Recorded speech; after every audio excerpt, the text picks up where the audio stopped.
La semaine dernière, First Nation, une compagnie aérienne nigériane exploitant des lignes intérieures, a indiqué qu'elle suspendait ses opérations pour une journée indéterminée. C'était la 7e entreprise du secteur à prendre une telle décision. Selon la réglementation imposée par l'autorité aéronautique nigériane, les avions ne doivent pas être mis en exploitation de plus de 22 ans.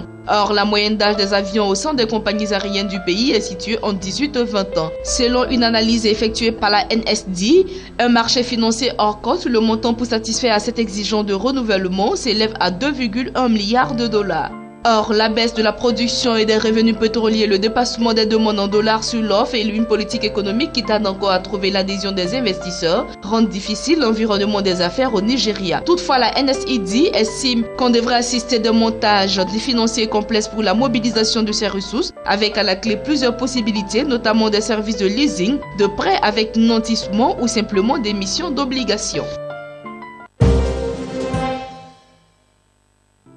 La start-up française Afrique Market a levé 10 millions d'euros en vue de déployer sa plateforme e-commerce dans 6 nouveaux pays africains, a rapporté le quotidien français Les Échos. Dans le cadre de cette nouvelle levée de fonds, qui porte à 13 millions d'euros le total, Afrique Market fait ainsi entrer à son capital plusieurs nouveaux investisseurs. Il s'agit notamment du fonds d'investissement britannique Global Innovation Fund et de Proparco, la filiale de l'agence française de développement dédiée au secteur privé. Cette plateforme e-commerce qui a été lancée il y a près d'un an en Côte d'Ivoire sera d'abord déployée dans les 4 autres pays où Afrique Market opère déjà dans le domaine du transfert de fonds des migrants.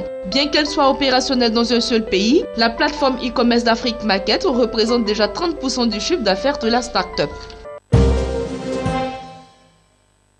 Selon le journal The Japan Times, les 3 plus grandes banques japonaises cherchent à étendre leurs activités en Afrique en nouant des accords de partenariat et des joint-ventures avec des banques et des institutions publiques africaines. Sumitomo Mitsui Banking Corporation, Mizuho Bank et Bank of Tokyo Mitsubishi visent ainsi à accompagner les investissements des entreprises japonaises sur ce continent avec lequel Tokyo cherche à raffermir ses liens économiques dans un contexte de rivalité accrue avec la Chine.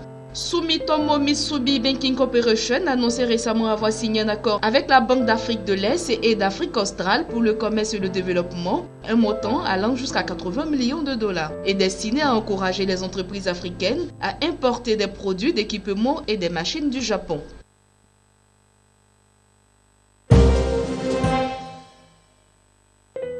Le PIB de l'Afrique du Sud a accru de 3,3% au deuxième trimestre 2016, ce qui représente un important rebond après la contraction de 1,2% enregistrée durant le premier trimestre, a annoncé l'Office national de la statistique. Par rapport au deuxième trimestre de 2015, l'économie de la nation arc-en-ciel a accru à un rythme plus modeste de 0,6%. Les principaux contributeurs à la croissance du PIB au deuxième trimestre 2016 étaient l'industrie manufacturière et l'industrie minière. Le secteur industriel a enregistré une croissance de 8% principalement en raison de la hausse de la production dans les branches de la pétrochimie, du caoutchouc, des produits en plastique et de l'automobile. L'industrie minière a quant à elle progressé de 11,8%, a précisé StatSA. 2 secteurs seulement se sont contractés au deuxième trimestre, à savoir l'agriculture, la sylviculture et la pêche, et l'électricité, le gaz et l'eau. Les exportations quant à elles ont enregistré une hausse de 18,1% grâce notamment à la hausse des exportations des métaux précieux et des véhicules et équipements de transport. Les importations ont baissé de 5,1% sous l'effet de la baisse des importations de machines et des équipements électriques. Enfin, le recul du PIB sud-africain au premier trimestre de l'année en cours était essentiellement dû à la contre-performance de l'industrie minière, confrontée à la chute des cours et à des mouvements sociaux à répétition.